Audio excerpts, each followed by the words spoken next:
Hey everybody, I'm back with a new update video, and this is about how today went. Wednesday. Wow. Let's go over the highlights. Well, I decided to take a shower because it'd been like 2.5 days since my last shower and I was getting pretty gamey. Blech. So I did just that. Took me about 20 minutes. Clean everything. Afterwards, I combed my hair and put on some moisturizer on my face because I've got eczema and it gets really obvious, especially on my forehead and on my chest, especially when you have to take a shower in 2.5 days. I should really change that to 1.5 days. But hey, this is about trying to capture reality, right?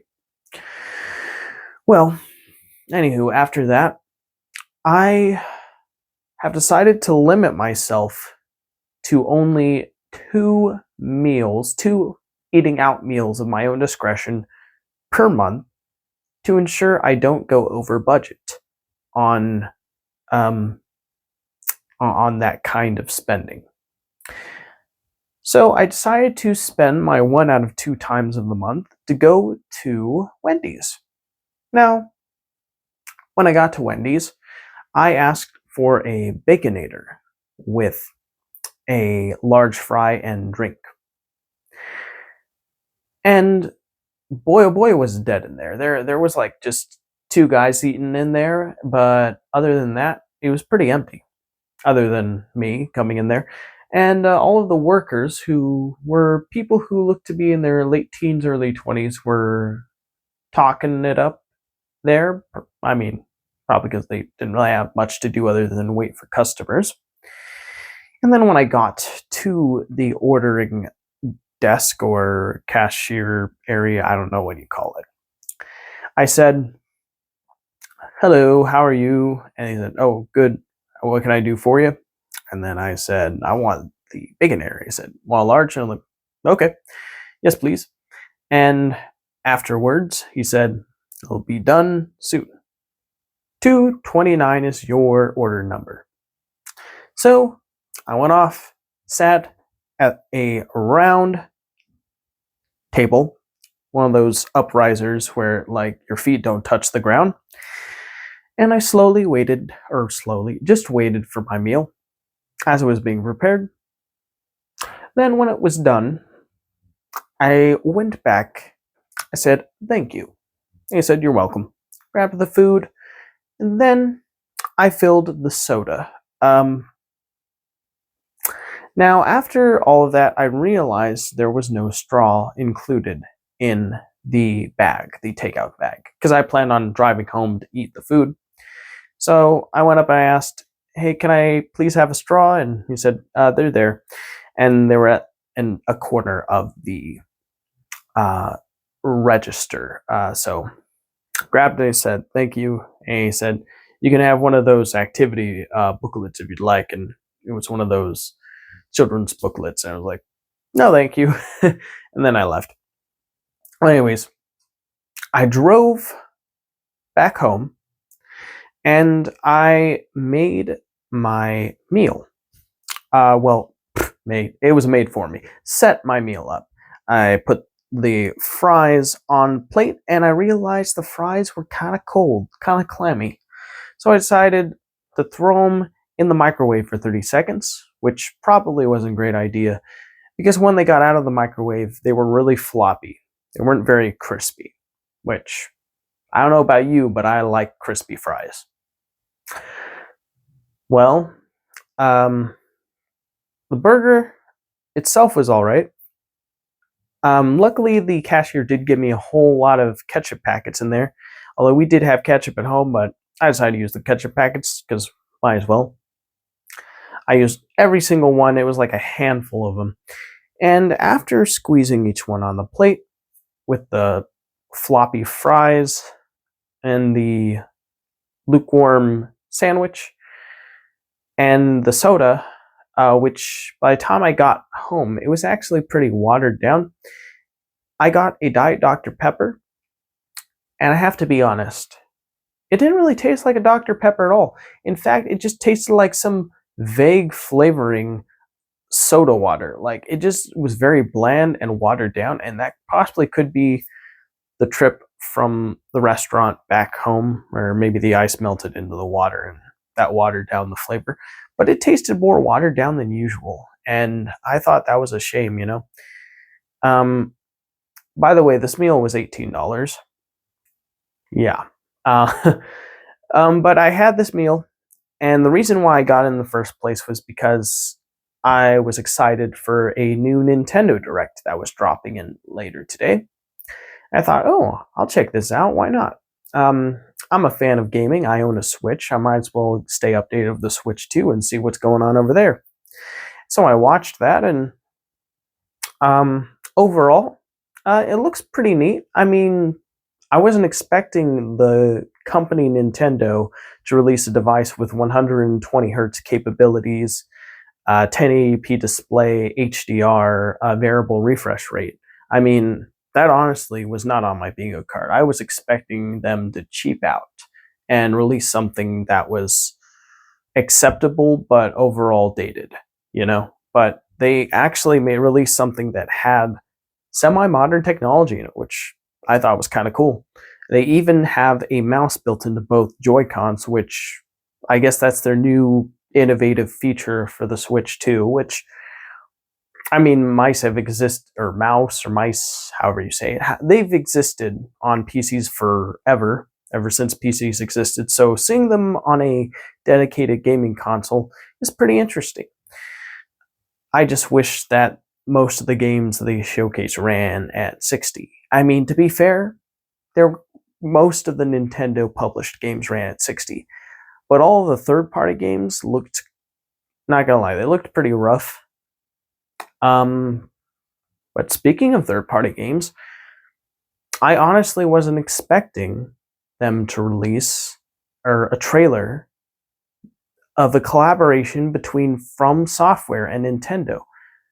If you told me From Software and Nintendo were going to collaborate on a game 10 or 5 years ago, I would have said you were nuts, because they're a company that's usually known for publishing more mature games, and they always stick to Sony platforms normally because there's like a huge audience for them on Sony platforms.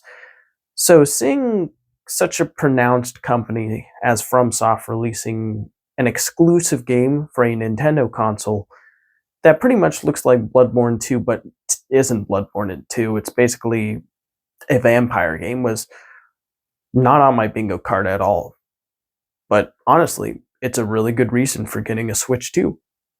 Another good reason is that new Mario Kart. I mean, the fact they have this really cool open world setting where you can go anywhere or decide to play tracks and any way you wish, or go around the world, really kind of reminds me of the Mario Bowser's Fury design, where they just have one ginormous level and you can play in as far or as short as you want and put it down and come back later. It's pretty cool. I like it. I think it's an innovative and interesting new take on the formula. I like the fact they have even rails and you bouncing on walls. They add sort of a platform element to it that makes it more interesting. And it was cool that they announced that they're upgrading select games for the Switch to, like Breath of the Wild, with a 60 FPS 1440p mode. I wasn't expecting 4K, or maybe they will have a 30 FPS 4K, but I gotta be honest, I'd stick to the 60 FPS no matter what. I don't care if it's like 720p, just give me 60 FPS, please. Um, yeah. Other than that, what else was? Oh yeah, the social aspect. Something that everyone's gotten right since 2006. You know, Microsoft and Sony, which is now you can talk to your friends and family members through the connect button on your Switch device. and or Switch 2 device, I mean. Can't do it on the original Switch. And I guess that's pretty cool. They built in an advanced microphone on the console itself, and apparently has advanced noise canceling features. So if someone's doing something loud in the background and you're talking, I guess it has voice recognition technology where it can pin down where your voice is coming from, and then it can cut out all the noise in background so your friends can just hear you instead of hearing you and like maybe the dog barking or someone like, you know, making a blender food process thing or whatever. So I thought that was pretty cool. I thought that was pretty interesting. What was even more interesting was the camera, which I hope that's a friends only option. You know, only people on your friends list can use the camera back at you. Because if they made that like a public thing, there'd probably be a lot of people who would troll other people in certain ways that would not be family friendly. We'll just put it that way. Yeah, I know gamers. They're a bit on the cheeky side. We'll put it that way. But yeah. Overall, I thought that the ways they used the camera were pretty cool, especially the Mario Party scenarios where they basically have you green screened into the game and you can like do certain challenges. Um, like, I don't know, uh, hit blocks or whatever, you know, stuff that is par for the course for Nintendo, let's be honest. They're a very gimmicky company, but what they have in gimmicks, they make up for with quality software. And they announced, I wasn't expecting this. I was expecting a new Mario because we haven't had a new Mario since 2020, but they're making a new Donkey Kong game. I mean, it's called Donkey Kong Bonanza, and this one looks pretty interesting, I have to admit. I mean, the environments are destructible. You can bounce through the environments effortlessly to get a good gameplay flow in. And they have a completely new design for Donkey Kong that's a deviation from the design they've been using since the early 90s.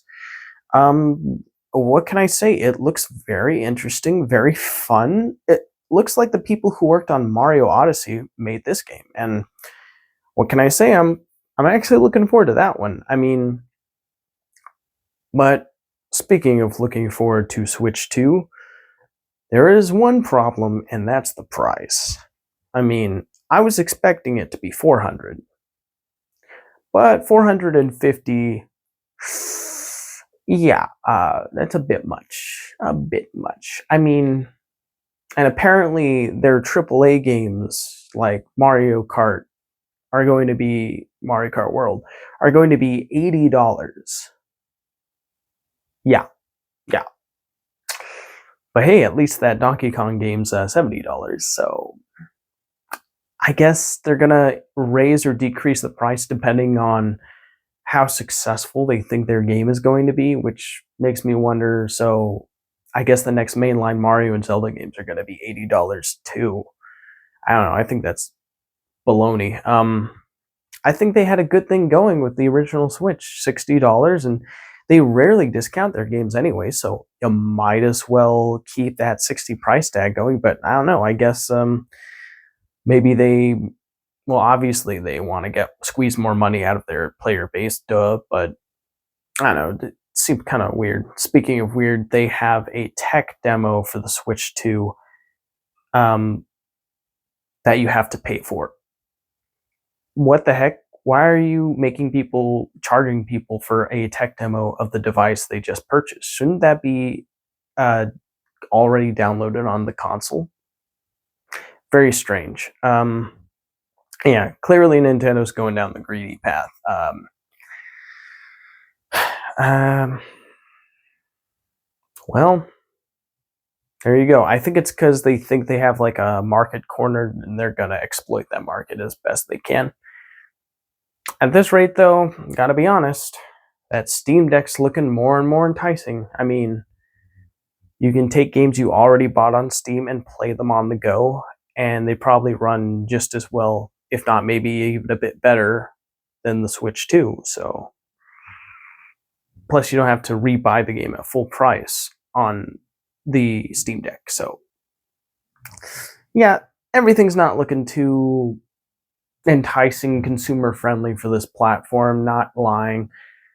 But I mean, I'll still keep my eye out for those Nintendo exclusives that do look great. I mean, the guy who did Smash Brothers, Masahiro Sakurai, he's making a new Kirby game. I mean, I've never played Kirby Air Rider, or so I have no expectations other than the director made a game I liked, so that's cool. Maybe it'll be good. Who could say? But yeah, that's the Switch 2 Direct. Um,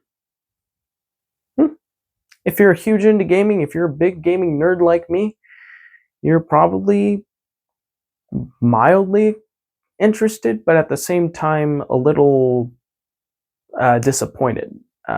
Mildly interested because of some of the new heavy hitting first party titles, and concerned because of all the anti-consumer practices with this device and how expensive it is and how expensive the geek software is and all that. Yeah. Well, anyways, enough about that. Let's move on. After I was done watching that, I decided it would be an interesting idea to begin storyboarding for the rest of that AI UFO abduction video that I was working on. I've been talking about in my previous videos for the past like 2 or 3 videos now. And the thing that I am trying to do is I want like consistent characters, consistent backgrounds, and the cool thing is, ChatGPT's recently released image generation software can do that, and it's awesome. I love it. What isn't awesome is it takes forever for an image to generate. So, I'm worried like, oh, I'm going to dedicate so much time working on each individual frame. And then I take that finished frame that I actually like and I feed it into a program called Kling, which is by far the best AI image to video generation software that's currently available. I want to see if I can make something that's visually and narratively compelling using image generation and video generation software. And so far, what I have is pretty interesting. But I want to finish the every shot, and then I want to add in sound effects and music before I officially release it on the channel. Currently, it's just silent clips of a sequence that I've worked on where there's this lady, and this is based on a true story, by the way. Lady's driving down the highway, and then there's this light that gleams in her eye, and then she realizes she's being chased by some bright light around her in this deep, dark desert highway. And then she realizes it's coming after her, and she tries to outrun it, but then, of course, it's able to abduct her. And then we cut to a scene where she's in a hypnosis therapy waiting room office, and she's about to be have a hypnotherapy session with a hypnotherapist. And then we're going to cut to her experience on the spaceship. And I'm currently storyboarding that right now, and this is how I'm going to be working on this whole project. I'm going to be deliberately and carefully storyboarding the entire thing from when I last left off with video generation all the way to the final scene of the story. It shouldn't take too long. And once I've completed that storyboard sequence, I'm going to simply tell ChatGPT, okay, I have a sequence of boards. I'm taking a picture of each one. I'm giving you a description of the shot composition, the lighting, what exactly is happening. I don't want you to generate the scene just yet. I simply just want you to take the storyboards, frame by frame, and as soon as you have a broad understanding of what I'm putting together, then we can get to image generation. I'm hoping that it having a more concrete and better understanding of the framing and look that I'm going for, the closer we can get to having images that perfectly represent the vision that I'm trying to achieve. So yeah, I was working on that today, and I didn't get too far into the storyboard process um, before we got our mail in, and we had I ordered Lilo and Stitch on Disney Blu-ray, and the reason why is because on the Disney Plus version of the film, they did some, well, one particular edit where Lilo is in a dryer hiding from her sister, and she thinks that her sister's gone, and she opens the dryer to try to sneak out of the house, and then her sister's able to capture her in a blanket. And in the Disney Plus version, it is a cupboard that redrawn the dryer into a cupboard with a pizza box. And I just thought, dang, that sucks. They're censoring history because they're worried that dumb kids are going to imitate going inside of a dryer. I mean, I guess I could understand that, but I don't know. I feel like you could at least give people the option to watch the original version instead of the edited version. People who grew up with it who aren't going to do that, something like that. But the fact they don't, and they're like, no, this is the only version you can watch, even if it's just one small thing, it's still censorship of history, and I'm not going to stand for that. So I ordered the 2013 Blu-ray, which luckily has that scene intact. Back when Disney wasn't so namby-pamby about their practices, they just, this is how it is. We're telling you like it is, and we're not going to sugarcoat anything. Back before they felt the need to be politically correct and sanitize everything, which, I mean, yeah, eh, yeah, it's strange, very strange. Anywho, moving on. My mom arrived from the grocery store, and we put everything away, and she said that she needed to go back to work after we did that. And when she left, I went back to work on boarding, but before I did, I decided to play a game called Legendary Tales on my PSVR 2 device, which is basically like if they made a virtual reality version of a Dark Souls game, if anybody knows what that is. It's really cool, really fun. I actually really enjoy it a lot. Um, then our family friend arrived, and she asked me how I was doing. I said I was doing good. Then she asked me when our mom was, or when my mom, not our, my mom was arriving, and I said probably around 7:30. And yeah, and then after I was done with the whole Legendary Tales, I took a walk around my neighborhood I live in, and then when I arrived back, I planned on doing an hour, but it was so cold. I did have a jacket on that I decided to cut it short by like 10 minutes. So, I arrived after 15 minutes of walking. So when I finally arrived back home, I thought it would be a good idea to listen to a new Ross Coulthart News Nation interview where he's talking to guys who are trying to study the UAP phenomenon and trying to get any information. Apparently, these guys have claimed that they found a jellyfish UFO, whatever that means, or UAP, and they have some clear pictures of it, and they were able to like summon it using psionics, which is some form of like telepathic, like, communication using your brain. It all sounds like the stuff of science fiction, but apparently this is stuff that's actually being done, which is interesting. But I don't know. Maybe it's just a big distraction from the real problems in life. Or maybe it's just People going through midlife crises. Who could say? I don't know. Maybe it is real. Too many factors to consider. Yeah. And after that, I was interested to know if my management of my finances was doing well, so I worked on that a bit. Um, I even used the help of ChatGPT, and I found out this really cool feature on that device. And that's that apparently you can do something called a deep research.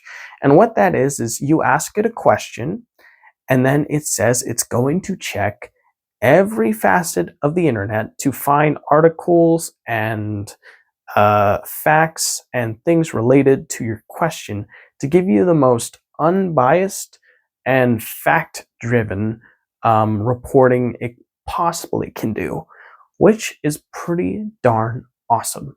And yeah, I did get a pretty concise answer about my question about my finances. So that's great. Loving that. Yeah. Afterwards, I had some roasts that my mom prepared, a roast stew.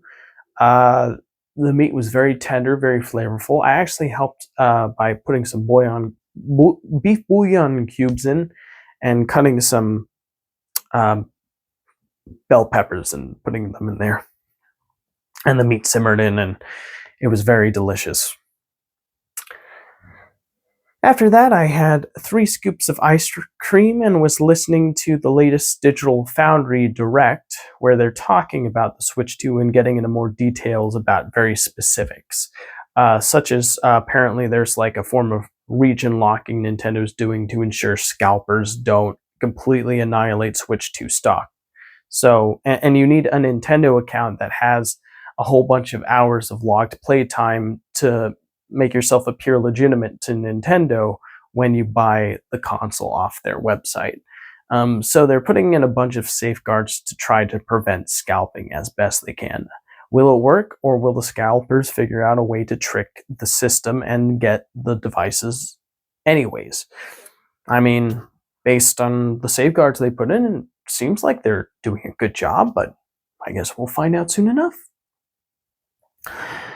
Okay, I suggested we could watch Lilo and Stitch tonight, and my mom and a family friend agreed. And I said, before we do, I'm going to make some popcorn. And they agreed as well. So I made popcorn using ghee, clarified butter, and olive oil. And here's my trick. I put 1/4 of a cup of the fats into a pan, a good thick pan, not a thin pan, so that way it can withstand heat and not overheat the oils. And then I put 3 popcorn kernels in there. I cover it up, and then I wait until all 3 popcorn kernels pop, and that's a good indication that the popcorn is good to go. And so once the 3 kernels pop, I take out the cover that I put on top of the pan so the oil doesn't spit all over and the popcorn doesn't hit me in the face. And then I put the 1/2 cup of kernels into the oil. I take the oil out, the pan off of the fire for 30 seconds. I shake the kernels up to make sure they all get even coating. And after the 30 seconds are counted down from my head, I put them back on. And why do I remove it from the heat for 30 seconds?